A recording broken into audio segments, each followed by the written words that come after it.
Olá, graças e paz.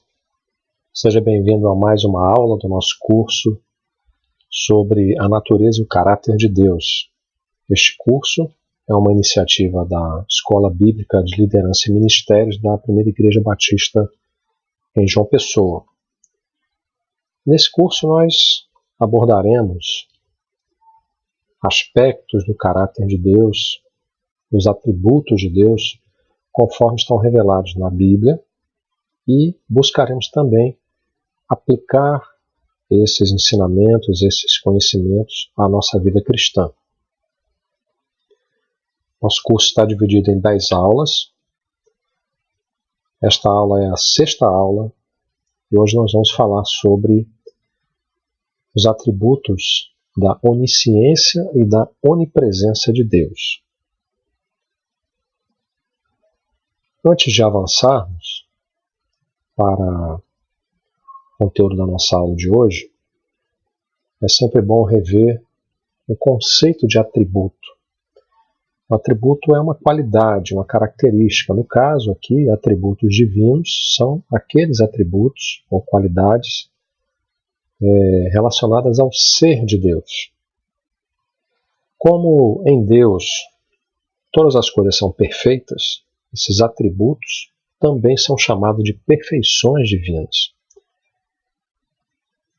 De uma forma bastante simplificada, apenas para poder facilitar o nosso entendimento, nós podemos visualizar nesse gráfico os atributos de Deus, como eles se manifestam de acordo com o relacionamento dele com a sua criação.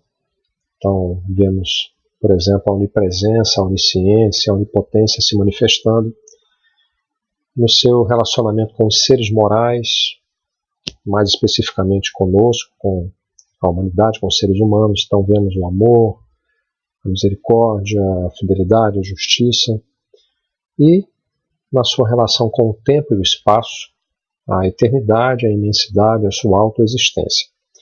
É óbvio que aqui nós temos apenas uma representação gráfica. Deus não é poderíamos dizer assim, uma coleção de atributos, mas nele todas essas coisas que aqui vislumbramos, visualizamos, se apresentam de maneira infinita e perfeita também. Mais uma vez, falando sobre a classificação dos atributos de Deus, que também é apenas para efeito didático, para nós podermos compreender um pouco melhor esses atributos, os teólogos costumam usar classificações diferentes. No nosso estudo aqui, nós estamos usando a divisão entre atributos naturais e atributos morais de Deus. E os atributos de onisciência e onipresença são atributos naturais. Em outras palavras, são atributos que existem apenas no ser de Deus. São exclusivos da sua existência perfeita. Antes de avançarmos, temos algumas questões aqui para pensarmos um pouco. Talvez você já tenha se deparado com essa questão, ou tenha sido talvez até confrontado por alguém que ou tinha essa dúvida, ou queria talvez colocar a sua fé debaixo de um questionamento, quando pergunta se Deus é onisciente, ou seja, se Ele sabe todas as coisas, por que Ele não impediu o pecado e o mal? Nós vamos falar um pouco mais sobre isso, mas podemos antecipar o seguinte pensamento: Deus é perfeito, Deus não é surpreendido por nada, o seu conhecimento abrange todas as coisas que já aconteceram e aquelas que ainda vão acontecer. Então podemos sim, à luz da revelação bíblica, concluir que até mesmo a entrada do mal e do pecado no universo, embora não tenha sido uma iniciativa de Deus, Ele não criou o mal nem o pecado, dentro do seu plano perfeito e eterno, até mesmo essas coisas servirão ao propósito maior de Deus. Uma outra pergunta, agora relacionada com a onipresença: se Deus está presente em todos os lugares, ou seja, Ele é onipresente, será que Ele está presente onde o nome dele não é honrado? talvez até mesmo desonrado? E se é verdade, de que forma ele está presente lá? Então, para pensar um pouco, nós vamos falar um pouco mais sobre isso ao longo dessa aula. Partindo para algumas definições, quando falamos de onipresença, estamos falando do fato de Deus estar presente em todos os lugares. A palavra onipresente vem do latim, como você pode ver, e significa todo presente. Ou seja, o estado ou capacidade de Deus de estar presente em todos os lugares ao mesmo tempo. Como nós já dissemos, isso é algo que somente Deus possui. Nenhum outro ser, por mais poderoso e grande que seja, possui essa capacidade. Nenhum anjo, nenhum principado, ninguém. Somente Deus é capaz de estar presente em todos os lugares ao mesmo tempo.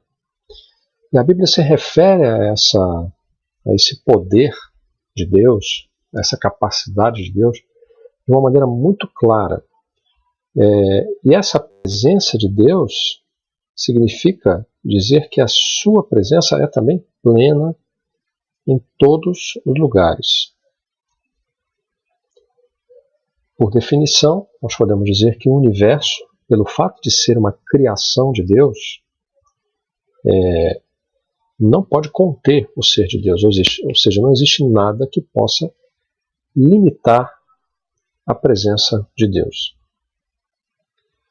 Significa dizer que o espaço, ou seja, a dimensão espacial, a qual todos os seres estão limitados, são contingentes, podemos dizer assim, não se aplica ao ser de Deus.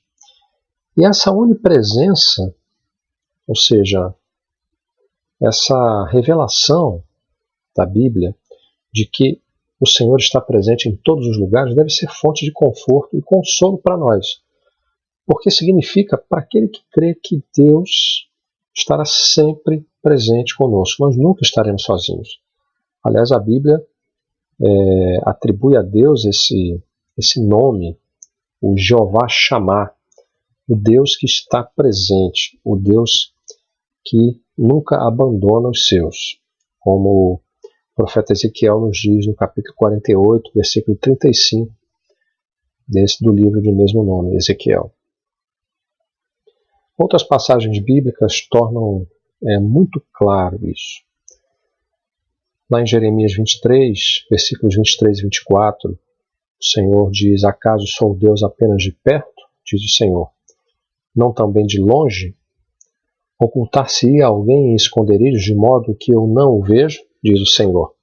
Porventura não encho os céus e a terra? Diz o Senhor. Perceba aqui que a ênfase do Senhor nessa palavra é dizer: eu encho os céus e a terra. Ou seja, os céus e a terra foram por mim criados e por isso estão sujeitos à ação de Deus. Foram criados por Ele. Não limitam Deus, muito pelo contrário.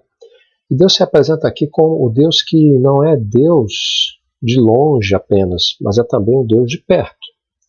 Significa dizer que Ele é aquele totalmente transcendente, sim, aquele que habita na luz inacessível, cujo trono está acima de todos os tronos, de todos os poderes, mas é também o Deus que está perto, que está presente, que está junto daqueles que o buscam, daqueles que o amam. Isso, como nós já dissemos, é fonte de consolo para nós. E o Salmo 139, muito conhecido, nos fala: para onde me ausentarei do teu espírito? O salmista diz: para onde fugirei da tua face? Se suba aos céus, lá estás. Se faça a minha cama no mais profundo abismo, lá estás também. Então aqui o contraste entre os céus, ou seja, o lugar mais elevado, e o mais profundo abismo. Se tomo as asas da alva, se me detém nos confins dos mares, ainda lá me haverá de estar a tua mão, e a tua destra me susterá. Então aqui o texto fala claramente de um Deus que está presente e que não está limitado por distâncias, por lugares, por mais profundos e aparentemente ocultos que sejam. Aqui, o profeta Amós, na sua profecia, capítulo 9, versículos de 1 a 4, ele diz o seguinte: nenhum deles fugirá, nenhum escapará. Ainda que desçam ao mais profundo abismo, a minha mão os tirará de lá.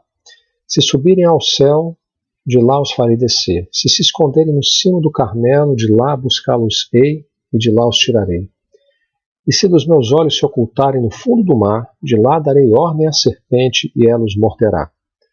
Se forem para o cativeiro diante de seus inimigos, ali darei ordem à espada e ela os matará. Porei os olhos sobre eles para o mal e não para o bem. Aqui poderíamos até dizer que é uma espécie de versão do Salmo 139, mas não do ponto de vista daqueles que são amados do Senhor, que buscam sua face e que recebem dele esse cuidado onipresente. Mas aqui o Senhor está falando de juízo, de julgamento. Ele está dizendo que não há como escapar da sua presença. Falando aqui que aqueles que buscarem descer ao abismo ou subirem ao céu ou para o alto de um monte, como o Monte Carmelo, ainda assim não estarão livres da sua presença e do seu olhar também, aqui no sentido de juízo, de julgamento. Com isso nós voltamos à questão que colocamos no início. Se Deus é onipresente, será que Ele está presente aonde é também desonrado? Podemos dizer que sim. É claro que Ele não está da mesma forma ou com o mesmo ânimo, digamos assim, de onde Ele é buscado, onde Ele é honrado, onde Ele é adorado. Mas a sua presença também está nos lugares aonde o mal é praticado. Porque Deus também visita, não somente para a bênção, mas também para o juízo, para o julgamento. Então, nesse sentido, sim, até mesmo onde os ímpios estão, até mesmo onde o pecado impera, até mesmo onde o nome dele é blasfemado, ali ele está também, não para abençoar, mas para julgar, para condenar. Essa é a realidade que a Bíblia nos apresenta sobre a sua presença, a sua onipresença, ou seja, o Deus que não está limitado pelas distâncias, pelo espaço. E quando nós falamos de onipresença, também falamos, quase que de uma maneira consequente, de onisciência. Onisciência significa o quê? Significa conhecer tudo. A palavra onisciente vem também do latim e tem esse sentido, aquele que conhece tudo, ou conhecer tudo. É um atributo que se refere ao conhecimento de Deus. Ou seja, significa dizer que Deus possui todo conhecimento. Não apenas conhecimento daquilo que já aconteceu, mas o conhecimento do que já aconteceu, do que está acontecendo e daquilo que vai acontecer. Ele é aquele que conhece a si mesmo, ou seja, somente ele pode conhecer o ser de Deus, porque o ser de Deus é insondável. Ele se revela a nós, é claro, mas essa revelação ela sempre será parcial, o nosso conhecimento de Deus sempre será parcial, mas Deus conhece a si mesmo porque ele sonda a si mesmo. Ele conhece todas as coisas reais, ou seja, as coisas que existem e aquelas que podem existir. E eu quero chamar sua atenção para essa expressão. Conhece tudo e conhece num ato simples e eterno. A palavra simples aqui não tem o sentido de algo que não é complexo. Que normalmente no senso comum, quando falamos em simples ou simplicidade, a primeira coisa que vem à nossa mente é esse conceito, o contrário de complexo. Aqui não é esse o sentido. O sentido do conhecimento de Deus ser um conhecimento simples, um ato simples, é o fato de esse conhecimento ele não ser um conhecimento construído, ou seja, Deus não vai aprendendo as coisas com o passar do tempo. Ele não vai colocando mais conhecimento sobre o que ele já conhece, assim como nós, que nós aprendemos a partir da nossa primeira infância, depois da escola, e vamos crescendo e vamos aprendendo. O nosso conhecimento, sim, ele vai aumentando, ele vai sendo edificado sobre outro conhecimento. Mas o conhecimento de Deus não é assim. Por isso, ele é chamado de simples. Significa dizer que ele é completo, que ele existe num ato simples que não depende de conhecimentos passados ou anteriores. Deus conhece tudo num único ato. E esse ato é um ato eterno. Ou seja, o conhecimento de Deus, ele vem da eternidade passada. Deus sempre conheceu todas as coisas. Não houve um momento em que Deus desconheceu algo ou precisou aprender algo. O conhecimento para ele é um ato simples e eterno, no sentido de ser completo e único. E esse conhecimento ele é simultâneo, ou seja, acontece ao mesmo tempo, não está limitado pelo tempo também, e ele é exaustivo, ou seja, Deus conhece todas as coisas, tudo que pode ser conhecido, em todos os aspectos, em todos os detalhes, mesmo aqueles que não são evidentes para nós, sem que não haja nada que seja oculto a Deus. Deus não apenas conhece todas as coisas, mas ele também as interpreta com perfeita sabedoria. Então é um conceito amplo de conhecimento, não o conceito humano de conhecimento, que é um conhecimento limitado, que vai sendo construído e muitas vezes se depara com obstáculos e precisa voltar, porque aquilo que pensávamos que sabíamos, na verdade não sabíamos. Não é assim com Deus. Deus simplesmente sabe todas as coisas. Ele é onisciente. E essa onisciência ela gera também em nós confiança e conforto. Por quê?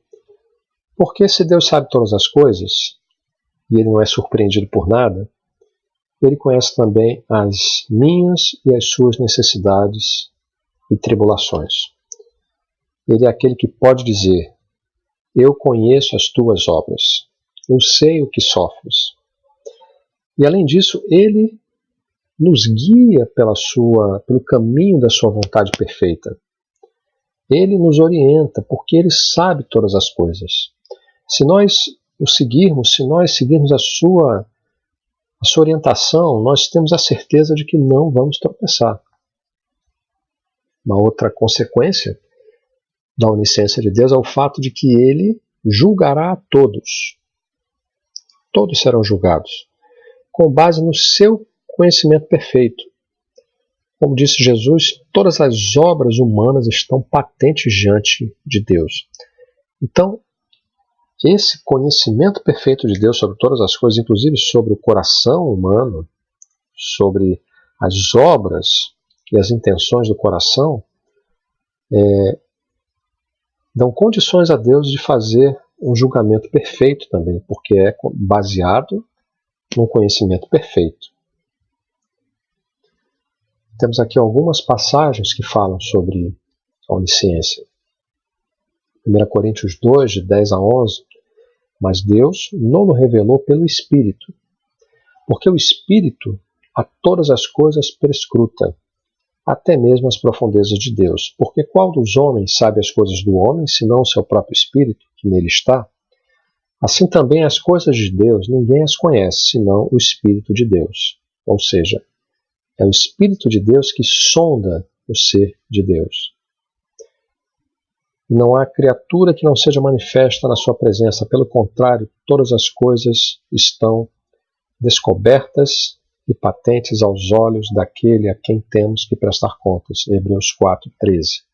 Todas as coisas, ainda que aparentemente ocultas, na verdade estão expostas, perfeitamente expostas à presença de Deus devido ao seu conhecimento perfeito também. No Salmo 139, agora os primeiros versículos nos dizem: Senhor, tu me sondaste e me conheces. Tu sabes o meu assentar e o meu levantar. De longe entendes o meu pensamento. Cercas o meu andar e o meu deitar. E conheces todos os meus caminhos.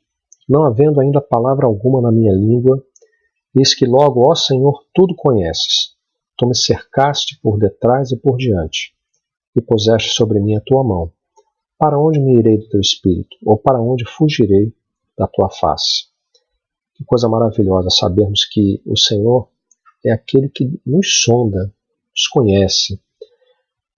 Veja que nós destacamos aqui alguns verbos que apontam para essa realidade da onisciência de Deus. Ele é aquele que nos sonda, que nos conhece, ele sabe o nosso assentar e o nosso levantar, ou seja, ele conhece o nosso dia a dia, ele conhece a nossa caminhada, ele de longe entende o nosso pensamento, ou seja, antes que o pensamento venha à nossa boca, antes que a palavra venha à nossa boca, ele já sabe, ele já conhece, ele entende, ele nos cerca com esse cuidado, ele conhece, ele tudo conhece, ele põe a sua mão sobre nós e não há como escaparmos da sua presença, da sua face. Para aqueles que o amam, isso é fonte de consolo e de confiança, saber que Deus é aquele que conhece todas as coisas e sabe daquilo que nós necessitamos. Que Deus nos abençoe, que nós tenhamos a capacidade de aplicar esse ensinamento à nossa vida. Eu quero rogar ao Senhor que essa palavra tenha abençoado a sua vida. Até a próxima aula, se o Senhor assim nos permitir.